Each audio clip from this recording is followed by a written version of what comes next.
Mayegun làwa mọ̀ làmọ̀ tó dòdòdò.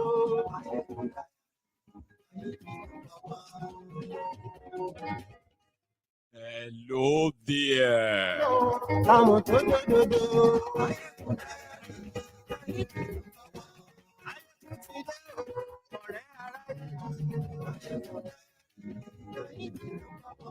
Lórí Facebook, lórí YouTube. Lówó ṣe ń lọ ní Máyégún dá wa sí. Àṣírí ọ̀tẹ̀lú kì í kó níbẹ̀ o. Good morning to you once again. Good afternoon to you and good evening to you from wherever you are joining us. It is Mayegun Live. Mayegun Diary Politico. Godfatherism kò sí lọ́rọ̀ Mayegun. As you are joining, you know what to do. Ẹ farabalẹ̀ sẹ́wọ̀n kẹ́gbọ́rọ̀ lẹ́nu. At least you've read the caption of the broadcast. Àní Mayegun You should also read the description of the broadcast. Like the broadcast. Don't keep all of that to yourself. Share the broadcast. Súràkì Mayegun. Tell everybody. Ọ̀jẹ̀lú ẹ̀ Súràkì.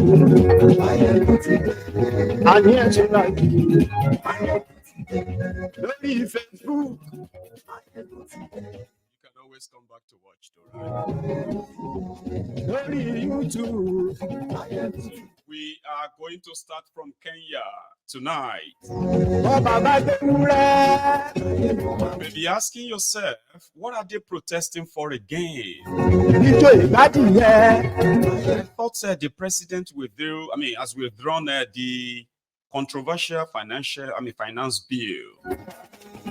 Àní ẹ̀ Súràkì. You should watch this broadcast. Ìgò nìna kówó jẹ. Kenyans knowing the booby trap the politicians have set for them. Ọlọ́pàá ti ń gba rìbá. They have already bled and many of them have been killed. It's better to make sure that all of your demands are met. What are those demands? Share this broadcast. Ọ̀jẹ̀lú ẹ̀ Súràkì. Àní ẹ̀ Súràkì. To end it in Nigeria, of course. Mayegun ti dé. So today, I know we are starting early tonight, which is great because I'm going to be away. I'm going to be away for 3 days. So after tonight, you probably won't see me again until Saturday. So it's good to start early, and we can all go to bed early, I think. So thank you so much for joining me from wherever you are joining tonight. So it is Mayegun Live, and we are batching our ship right now.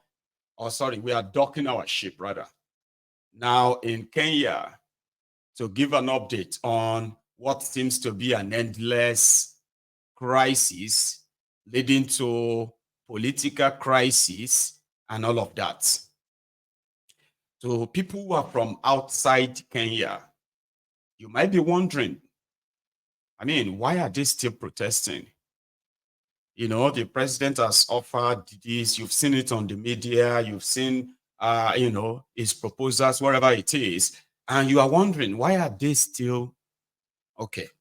The reason why Kenyans are still protesting is very simple, but complicated. Simple in the sense that if you remove the interest of the political class from or if you manage to cut down the interest of the political class from the scheme of things, right? It is simple. People will bear the remaining brunt. It is complicated in the sense that the politicians are currently being offered what you can call a Russian roulette. And that is where you have to leave one single bullet in the gun, and you keep pulling it. So they feel the one is not off, that means you're lucky. That is what the Gen Z of Kenya are offering. So here is the detail, okay? IMF, International Monetary Fund, and World Bank, they have, like other African countries, so they are holding Kenya and Kenyans to ransom, economic ransom. Kenya has been running on deficits on their budgets, and they have kind of been borrowing to cover it up. But the problem is that chunk of their budget goes into taking care of politicians in their country, buying cars like Nigeria. So things have now gone even worse economically. But there is a way out. And that way out is to go further into indebtedness with some other stringent conditions. All of these were being pushed on the Kenyans, who have to deal with tax increase on almost everything. And at the end of the day, an average Kenyan would have to be paying 40% more than what they are paying for their commodities as we speak. While the politicians continue to allocate millions and billions of their money on bogus projects, just like Nigeria. So this new loan that you want to take from the World Bank, it's so ridiculous, right? That the loan itself is probably under $4 billion. That's what puts Kenya in trouble, or put Ruto in trouble with Kenyans now. But to prove to the World Bank that they can pay the loan back, Kenyans will pay. So they have to increase their taxes. And that will affect those who need medical care. To access medical care in Kenya will be much, much unaffordable. It will be too much expensive, like it is currently in Nigeria. Access to food, basic food, will become nearly impossible for many. And that's the proposal of Ruto. So that led to, don't sign that bill, don't sign that bill into law. We're not going to comply. But Ruto was adamant. He told them that they had to sacrifice. Everyone telling him not to take that loan and then increase the taxes. They were enemies of Kenya. Meanwhile, people were saying, listen, if we need so much money to fund this budget, inside this budget, you can still save more than 30% of what you plan to spend that you don't even have. They don't have the money. They want to borrow it. But chunk of it is to take care of themselves. So the Kenyans were like, okay, you know what? If you are, I'm just using random figures now, right? If you are planning to spend 2 trillion, or let's say 3 trillion Kenyan shillings in 2024, and this 3 trillion is going into buying cars, increasing salaries of politicians, paying allowances to their wives, paying extra costs for them going abroad in large numbers. Here you get. Now, this 2024 finance bill is going to fund all of this. Why don't you cut all of that down? If you manage to cut it down, we've done the math, all right? That simply means you don't need 3 trillion. If all the purpose was to, spend it on yourself, but pretend that you are borrowing them for projects in Kenya. You know what? If you cut so down, that means Kenya won't need more than 1.8 trillion. Now let's now come back to what Kenya can afford.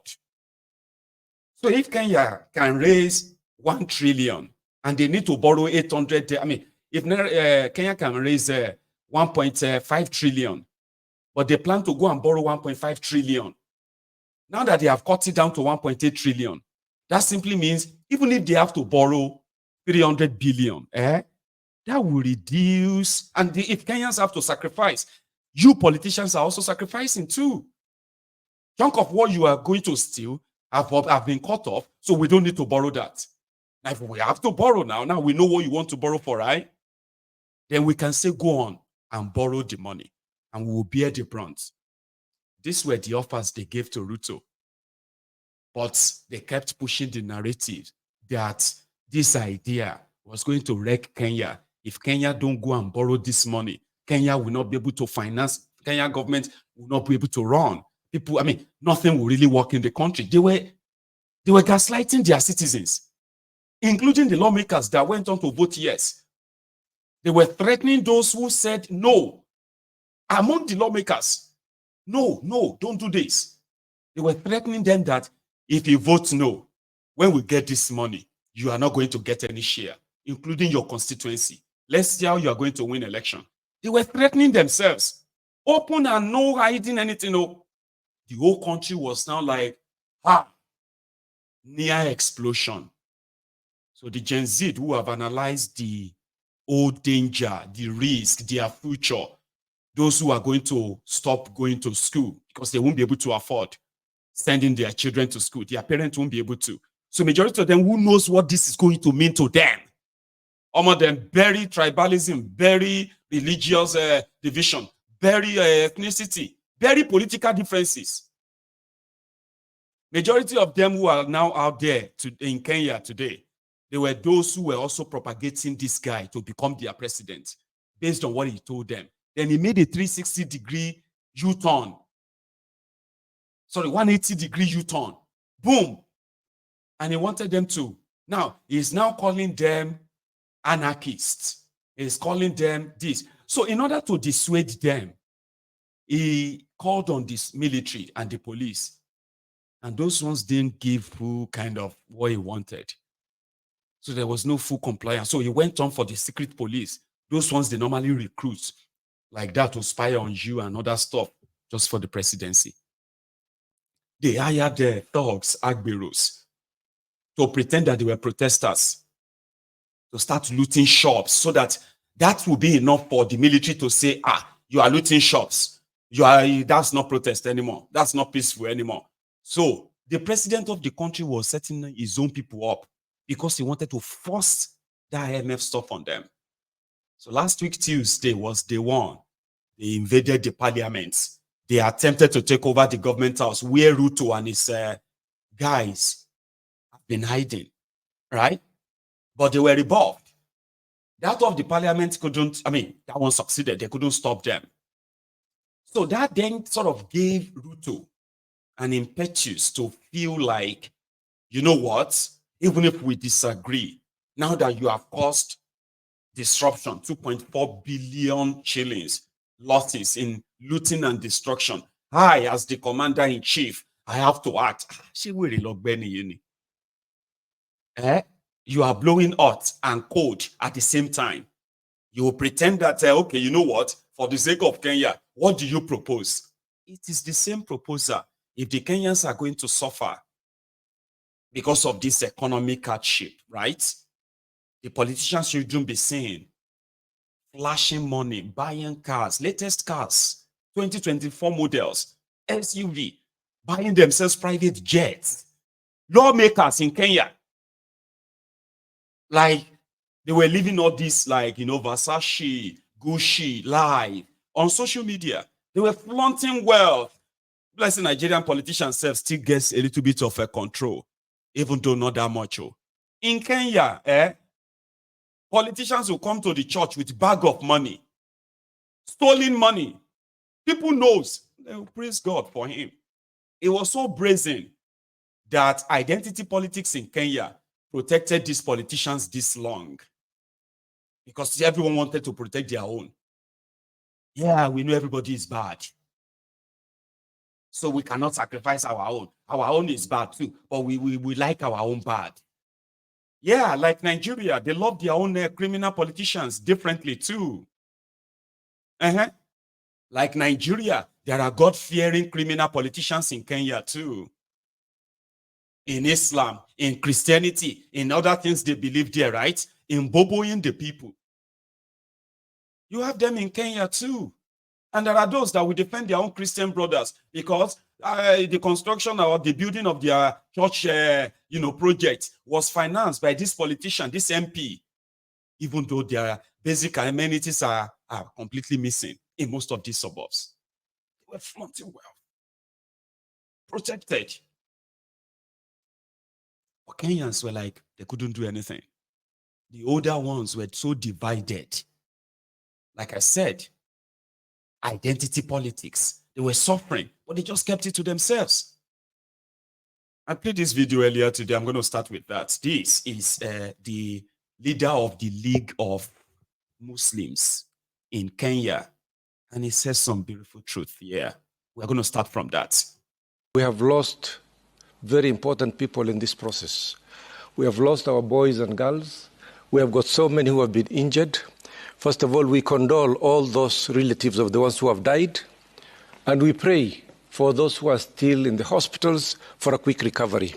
We have to start feeling for this before we even start talking about the issues.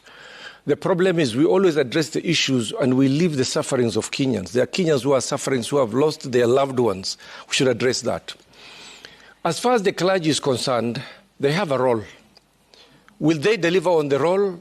It depends on the leaders of those different sections of the society. But do they have a role? Yes, they do have a role. My position, or the position of the Muslims, first of all, is that we commend the position that has been taken by the youth. At my age in this country, for 40 years, I was fighting, struggling to get to the position where the youth have taken us today. Yeah. We've got a new constitution, but there's no constitutionalism in this country. Laws are being made to suit some people. It is legalizing the illegal, which is what's happening in this country. What the youth have done, they have come and taught us a major lesson.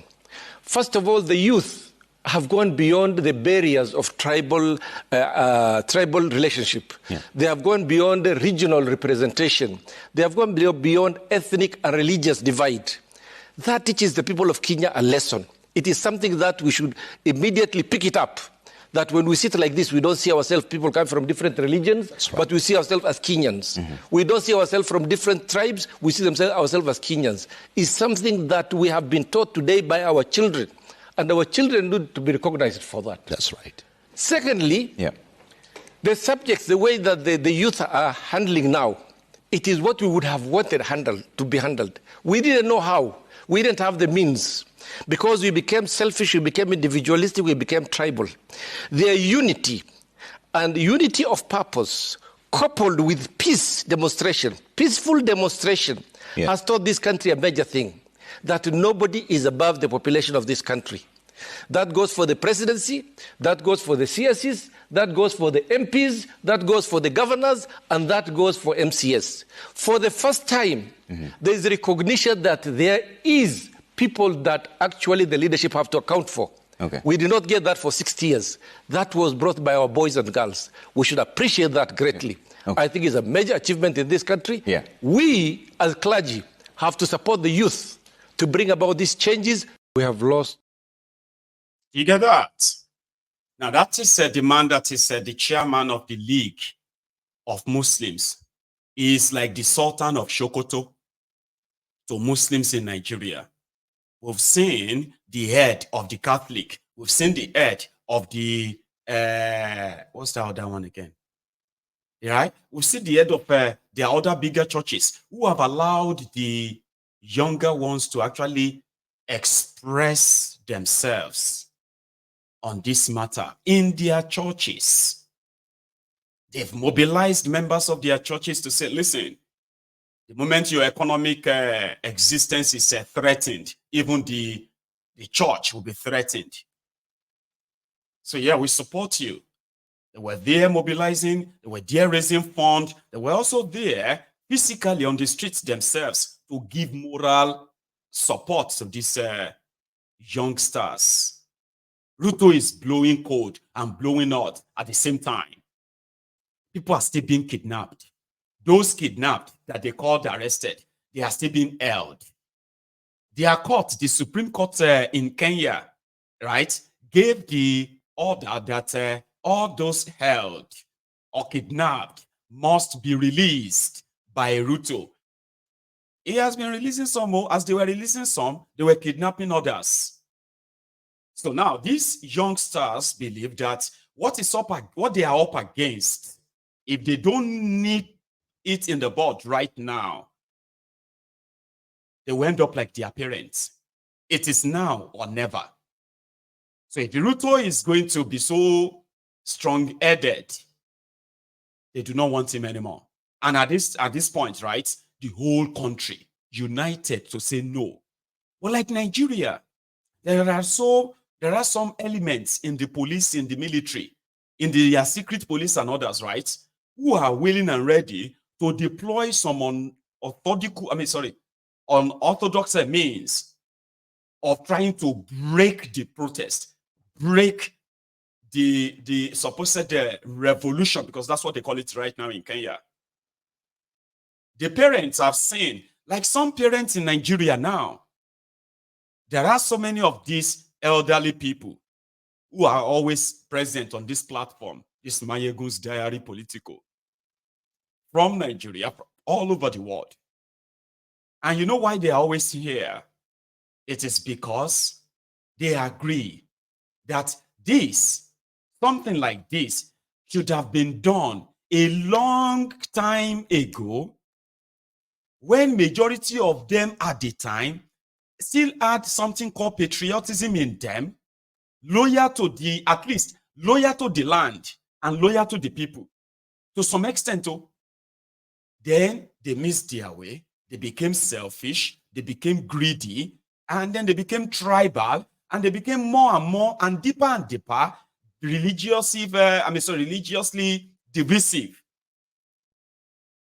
And that was why they watched Nigeria completely torn apart, even when the agenda at the time was to probably build a country that is united, and they can call it a country, Nigeria.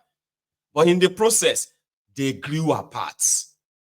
And that divided country today has become the stronghold of criminals, lawbreakers, human traffickers, organ traffickers, drug dealers, drug traffickers, treasury looters, who are now running things there, because the people right inside the place are more or less, trapped.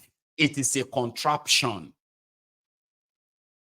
They just maintain the identity politics, that's it. And some of them wishes what you are seeing in Kenya actually happens in Nigeria, but they conclude it will never happen. So Kenyans chooses a Tuesday as a showdown day across the country. So they put out a poster, right? And they call it total shutdown from the 2nd of July. Today, Ruto must go. And right now, it is like a consensus, right? So this morning, like they do in Nigeria, they started mobilizing some of the policemen that want to wear uniforms. Then some agberos, thugs, they arm them with clubs. They arm them with sticks and other dangerous weapons to mix up with the protesters and begin to either attack them, to steal their phones, rob them, or break into stores. So today, some of the store owners who have suffered this coordinated state-sponsored looting in order to discredit the whole thing, right? So some of the store owners, they themselves have now formed vigilantes around their stores, especially around the CBD in Nairobi. So today, this morning, there was a video just at the Assembly Center, City Hall. And City Hall in Kenya is practically the governor's office. So there were some armed thugs that were being mobilized from the city hall. All of these are being mixed together. I kind of have few videos I put together, okay? I'm going to show you them. At a point, there was actually a guy who pulled a gun and he was shooting at the protesters. He's not a police. I mean, he's not dressed as a policeman. He's just kind of like a pull a corner. I'll show you. So today, with all the threats, with all the killings, Kenyans came out for Ruto again today. He must go.